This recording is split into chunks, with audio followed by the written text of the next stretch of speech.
Talia Lakritz.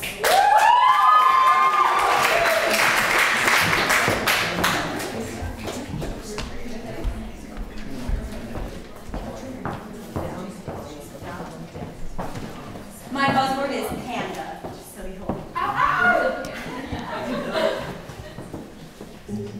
I'm not a math person by any stretch of the imagination. English major, all the way.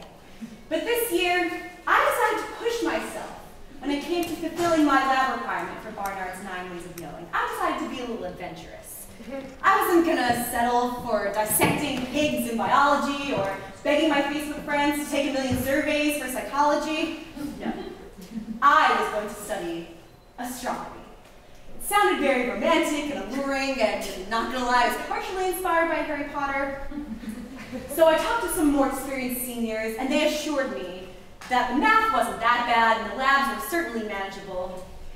So I showed up on the first day of class feeling pretty confident. But then I took one look at Kepler's law, and I thought, Talia, you have been lied to.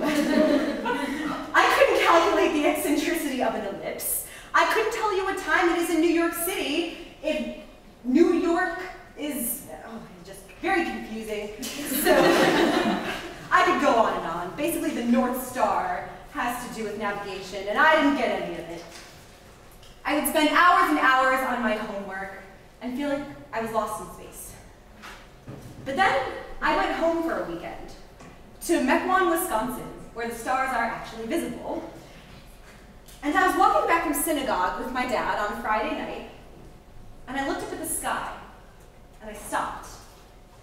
And I said, hey, Dad, you see that cluster of stars up there? Kind of looks like a panda in a dress or something. That's Cassiopeia. And I pointed out the summer triangle, the latitude and longitude of Mequon, Wisconsin, based on where Polaris was, according to the horizon. And I recognized that I had gained a tangible skill. I learned something, even though it hadn't felt like I was at the time. It hadn't felt like I was doing anything as I was struggling through my homework night after night.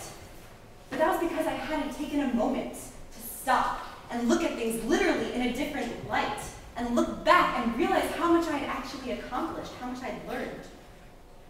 Looking at the sky, I connected the dots of the constellations, and something connected with me.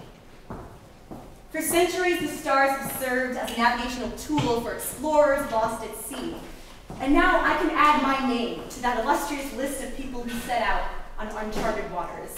I certainly don't claim to know everything about astronomy, and I never will, because even today, scientists still debate about the origins of life in the universe and where it's headed.